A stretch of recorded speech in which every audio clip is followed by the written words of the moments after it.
I get it. I really, really do. But this show moves forward.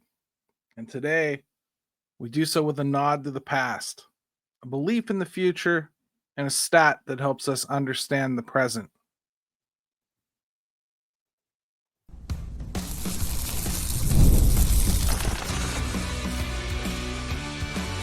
You are Locked On Pirates, your daily Pittsburgh Pirates podcast, part of the Locked On Podcast Network, your team every day. Welcome back to Locked On Pirates, your daily dose of black and gold baseball talk. I'm Gary Morgan. Today we're going to talk about moving forward, not ignoring the past, but being informed by it. We'll honor a Pittsburgh tradition that's still alive today, and we'll wrap up with an advanced stat lesson on OPS, a metric that's changed how we evaluate hitters. But first, today's episode is brought to you by FanDuel. Right now, new customers can bet just $5, and if your bet wins, you'll get $300 in bonus bets to use across the app. Download the app today. I completely understand the feelings of the fan base at large. You know, frustration, fatigue, skepticism. It's all valid. I acknowledge it. I respect it. But I and this show move forward. We move forward with what is as opposed to what should be, mostly because we've already pointed it out. Now, here's where I'm going to get a little weird. So just stay with me, all right? In my other job, I work a lot with advanced engineering concepts and whatnot. So pardon me while this is in my head.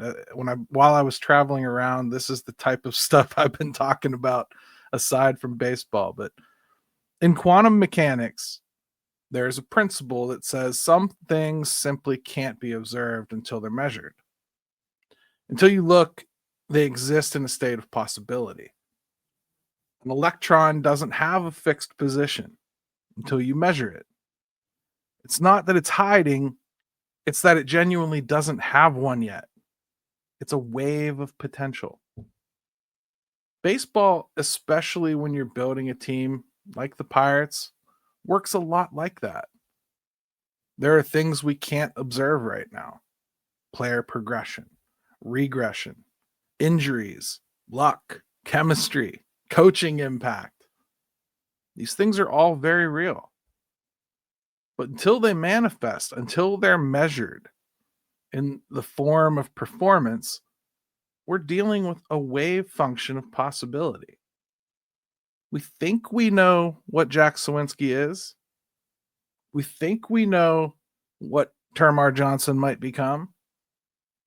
But until the season plays out, they're in a superposition of success and struggle. And just like in quantum physics, the act of observation changes the outcome. A player gets hot and suddenly the narrative shifts. A slump and the wave collapses the other way. It's not just about stats, it's about timing, context, and the unpredictable nature of development. So when I say something like I believe this team can be in the wild card conversation next year, it's not blind optimism. It's a recognition of the potential that exists in the wave function. The talent is there. The pieces are there. Some, anyway. The outcome hasn't collapsed yet. That means there's still a chance to shape it. It's one of those things that I think is the most frustrating about covering baseball. Every player is in some stage of movement at all times. It's very rare when you just kind of close your eyes, know you've got a player coming in the next year, know what you can expect from him, don't have a whole lot of variables really at play besides something catastrophic injury-wise, because that's always going to be omnipresent. But even then, you have a guy that has been healthy for 8 years in a row. You're probably not expecting him to get injured, right? You're probably expecting him to stay healthy. You're counting on him being there all year. The more evidence you have, the more you start to believe things are real, the more you start to actually accept they are. Well, when you're in this state, everybody's in some kind of a state of motion. Some are moving up, some are moving down, some are kind of just sitting still, and you're not sure which direction they're going to take. All you know really is your best guess for the highest point they might be able to reach, and your best guess for the lowest point they could possibly reach. You hope many times that they land somewhere in the middle or towards the upper end of that, but you don't know. You have this wave range. And it's really what it's all about. It's building yourself into something that has that sweet spot of expectation that takes you up above a threshold that might get you into the playoffs.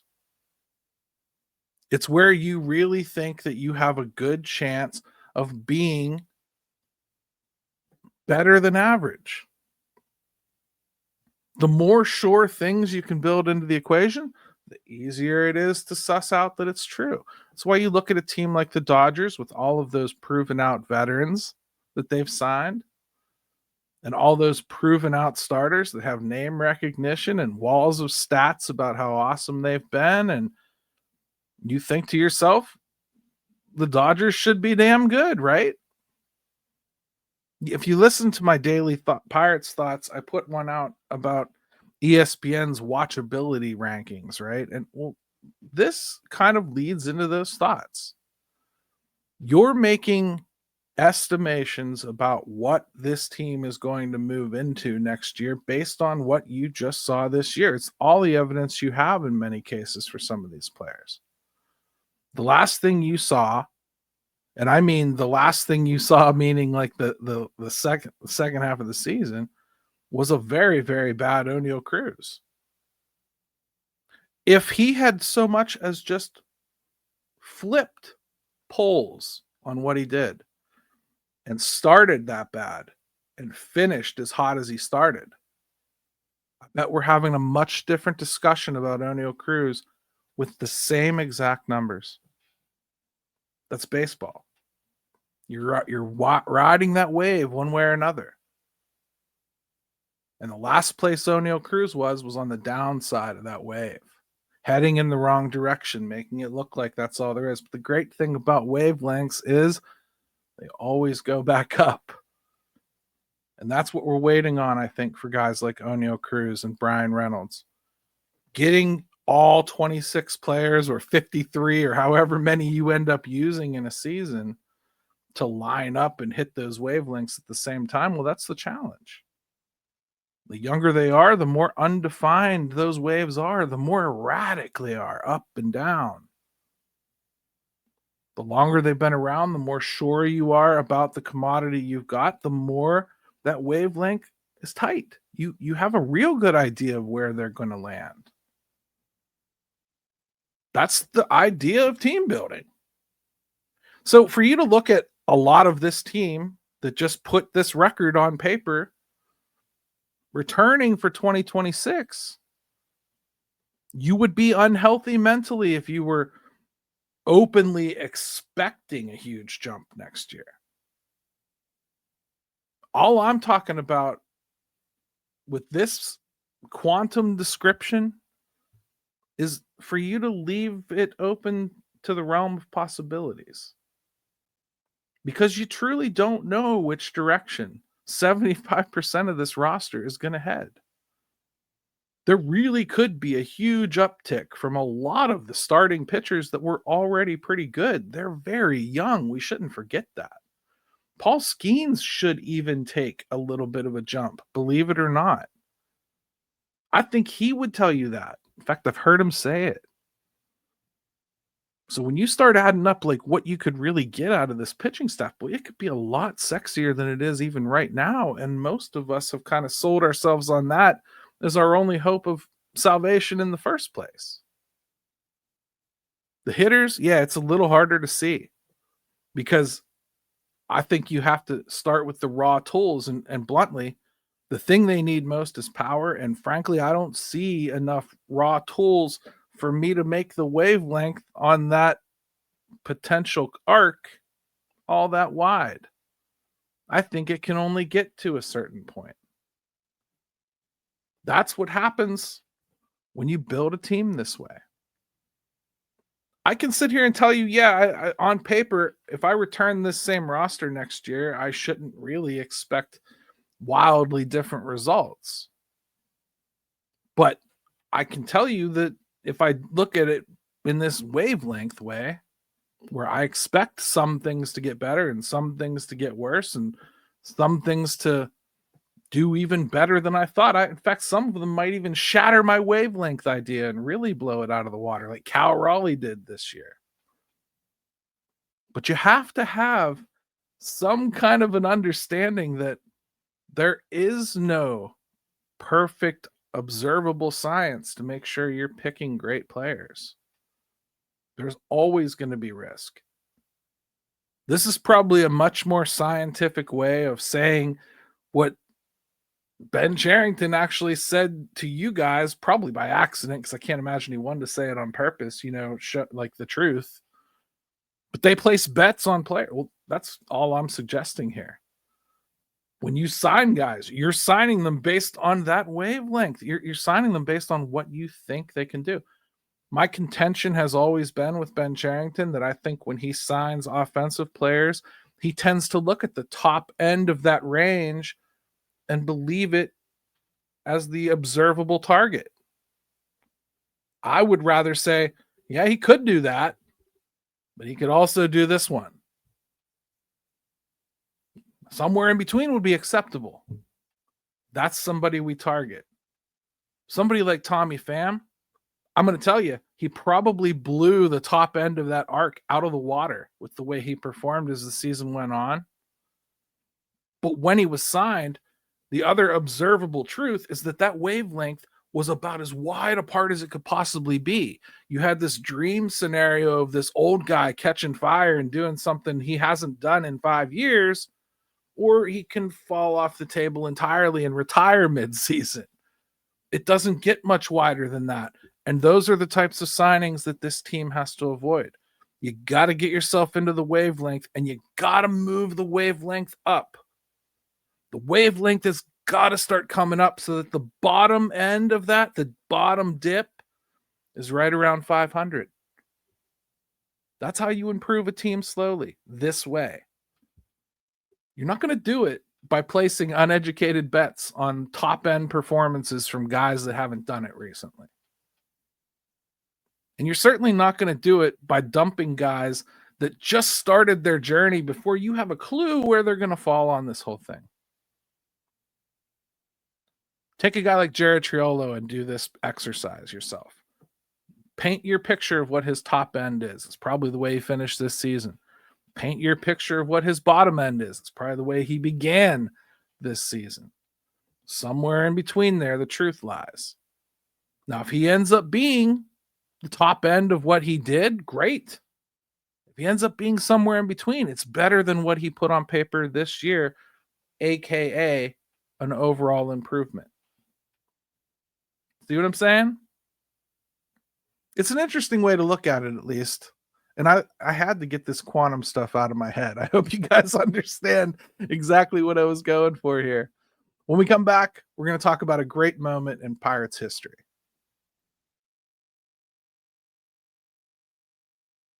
Most people can't name all their financial accounts or even what they're worth, whether it's 401ks, properties, or investments. And when you don't have the full picture, you can end up leaving money on the table. That's why there's Monarch Money. It's an all-in-one personal finance tool that brings your entire financial life together in one clean, easy-to-use interface on your laptop or your phone. Monarch does the heavy lifting for you.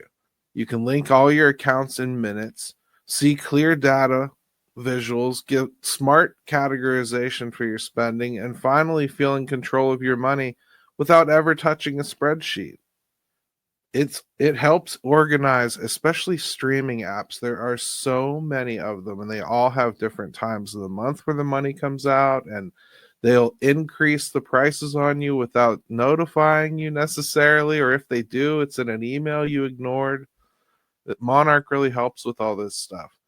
Don't let financial opportunities slip through the cracks.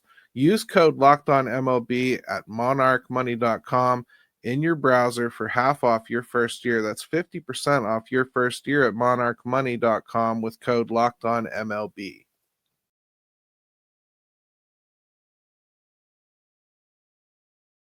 Hey everybody, welcome back to Locked On Pirates. Make sure you hit that subscribe button, drop a like underneath here.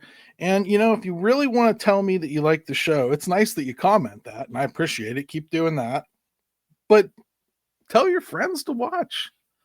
Nothing tells me that you love the show more than telling other people to watch it.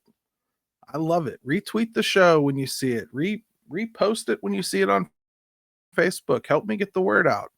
There's always people that you would assume I'm reaching that I'm not. Let's make sure we do that. Yesterday was October 13th, as evidenced by the fact that today is October 14th.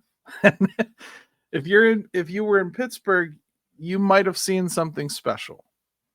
Fans gathering at the old Forbes Field wall to listen to the broadcast of Game 7 of the 1960 World Series, where Bill Mazeroski hit arguably the greatest walk-off home run ever in a World Series to win, to beat the Yankees 10-9. It's not just about the home run, it's about the tradition. Every year, fans gather at the wall, bring radios, they listen to the game as if it's happening live. They cheer when Maz hits it. They celebrate together. It's a living memory, a communal experience that connects generations of Pirates fans. And it's a reminder that baseball is more than wins and losses. It's about moments. It's about legacy. It's about community. That's why we keep showing up. That's why we keep believing. And I just think that this franchise has such a wonderful history, and it's unfortunate how many people have never really experienced anything like this watching the Pittsburgh Pirates and have been diehard fans anyway. If you look at these crowds that go to this thing, these are not people that have experienced a ton of winning, okay? At best, they're people that experienced winning in the 70s, and that's cool. And they're still spry enough to get around, and they're the majority of season ticket holders. These are the people that they know it can be done. They've seen it be done here. There's people like me that I want to hold on to the history because I love the history. I have personal connections with this story. This was important to my grandfather. One of the, when he was getting a little older, he stopped really telling stories, kind of didn't like to talk because he couldn't hear himself talk, and when he did, you listened. And this is one of those few things that he really ever talked to me about baseball wise. I had a much better relationship with my grandma as far as that stuff goes. And she was probably a little bit more of a diehard Pirates fan anyway, but he was working in the mill when this happened. And he told me it was the only time that his boss ever let everybody off early. They just ended the shift. They shut the mill down to go and celebrate in the streets. Guys grabbed things from their stations and went out and just started banging them in the streets. It was a party. The whole city. And a lot of those people are the people that are still standing there in that park in front of that wall, celebrating it like it just happened yesterday. And every time people want to cavalierly suggest something like moving this team out of Pittsburgh, or, I said at the top, I understand everybody's frustration with this team. I do. I understand hating certain elements of it and certain people that are involved in it. I get it. I have a lot of those feelings too. I'm human. But moving the team as an answer or something that you're actually pulling for? No. The Pittsburgh Pirates are an institution here. An institution that has been run poorly. An institution that hopefully We'll get some help from the league to turn it into a success again. But not something that I'm looking to ever not have as part of me. I love the Pittsburgh Pirates. I love our history. I love that we are a type of fan base that cannot win for 40 plus years and still come together to celebrate a victory that happened, 65 years ago at this point. We still celebrate the man like he just did it yesterday. We celebrate the team like it just happened. We still goaded over the Yankees like there's anybody left alive that's actually mad about it anymore. You know what I mean? We have a wonderful tradition of loving baseball and loving our Pittsburgh Pirates in this town. And I don't want to let poor stewardship of the team change that for me. And I won't allow it to, personally. I'm going to love them no matter what. Just like I loved the Penguins when they filed for bankruptcy and it looked like nothing was ever going to work again. Just like I loved the Penguins before they had Mario Lemieux. Just like I loved the Steelers when Bubby Brister was the quarterback and threw 90-mile-an-hour screen passes at the back of his running back's head. Just like I love the Steelers when Mike Tomlin can't get a playoff win for a decade. I know what the Pirates have done in relation to these other teams in town, but that doesn't mean they're any less important to me. And I think events like this just cement how ingrained this team is in this community and how this city still loves baseball and still loves the Pittsburgh Pirates and desperately wants them to get back to being a relevant entity here in Pittsburgh. Something that we can hang our heads proudly when we talk about them. Something that you can wear a Pirates hat when you're traveling across the country nonstop like me and have people talk to you about something positive. Instead of just, how do you manage to be a fan of that team?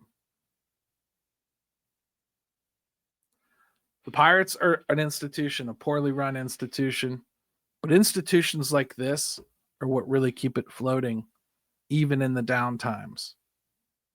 The traditions that we keep, the constant remembrances, the children that get taken to this event so that they can learn about it for the first time and experience it with somebody who may actually have experienced it, just remembering something from their own youth. Yeah, the Pirates aren't going anywhere. All the more reason to adhere to what I talked about in the first segment. Stop acting like they're going away, because they're not. Let's move forward together. Segment 3 today, another advanced stat lesson. It's going to be a pretty easy one. I think you all think you know. OPS.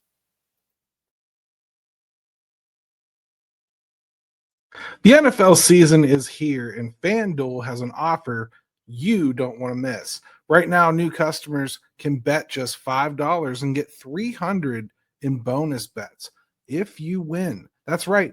Pick a bet, put down $5, and if it hits, you'll unlock $300 in bonus bets to use across the app.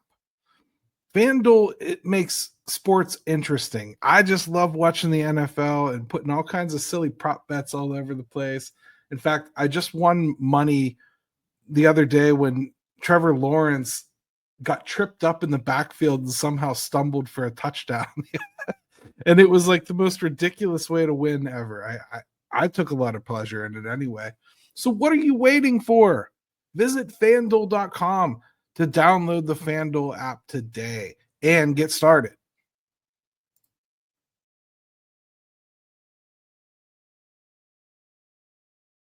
Hey, welcome back to Locked On Pirates. So OPS, everybody thinks they know what it means. I get this. If you have an 800 plus OPS, you've done well. If you have under an 800 OPS, you're probably not doing all that well, right? Or at least, let's say under 700, you're not doing very well. Well, let's talk about it. Let's just make sure we're all on the same page. OPS is on base plus slugging. It's a stat that's largely replaced batting average in modern baseball analysts. And for good reason. OPS equals on base percentage and slugging. On base percentage measures how often a player reaches base via hits, walks, or hit by pitches. Slugging, or slugging percentage, measures how many bases a player earns per at bat. Singles count as 1, doubles 2, triples 3, homers 4. Walks are not included in that. You can get on base and it doesn't count there, but it does count on the OBP side. So why is OPS important? Well, it's more comprehensive than batting average. Batting average treats all hits the same.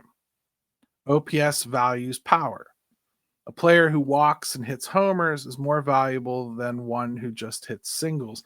That's kind of the modern baseball philosophy that you and I just talked about the other day with the batting average and why it's so devalued in sports. Well, a lot of the reason that OPS has risen to prominence is because baseball needed something to take the focus off of what was going to drop, batting averages. And the only way to do that is to present a new number that means good, because fans like you and me, and well, especially if you're over 40, let's say, there's a solid chance that you still cringe when you see a batting average under like 250. Okay. Well, baseball seeks to have you stop thinking that way. They want you to think of OPS. They want you to go, that guy's got an 820 OPS, so he's a really good player.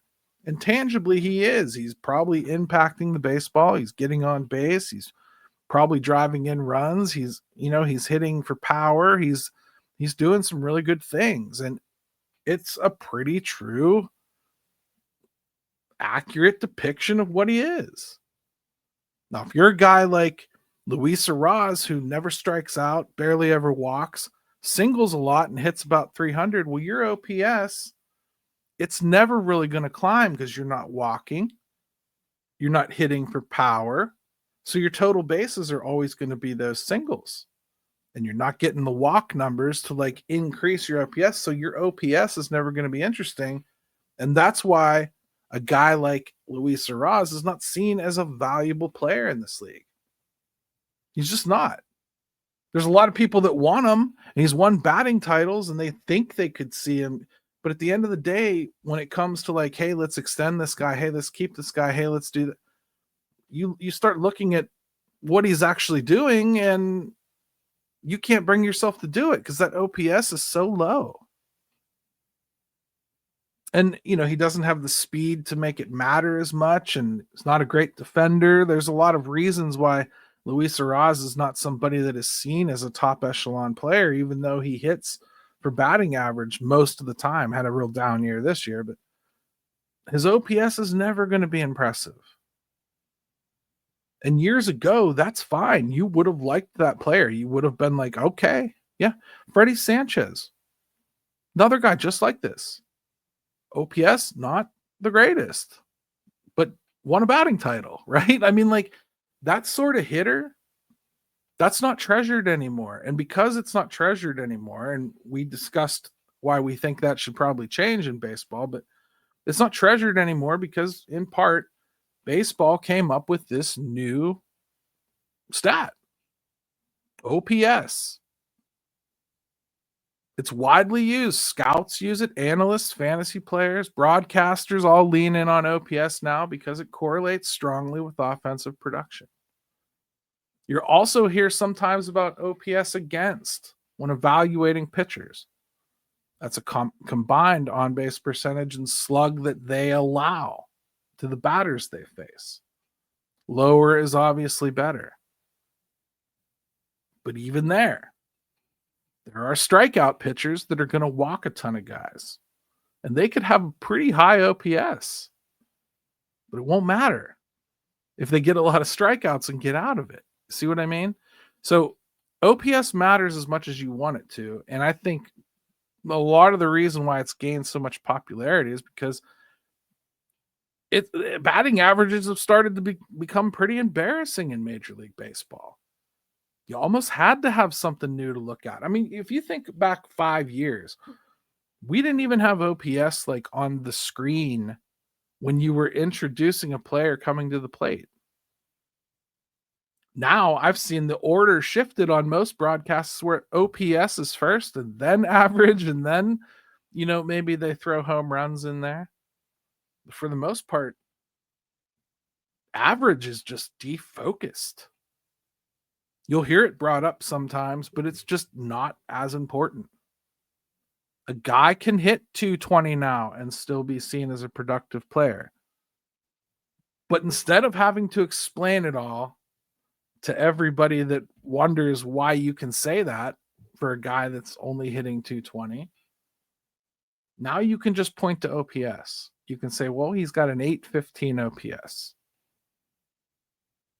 And most people don't know what that means, and they just go, is that good? I guess that's good, right? And you go, yeah, anything over 8's good. That's the best. That's how it gets explained most of the time, right? I've just pretty in-depth explained how OPS came to be and why it is.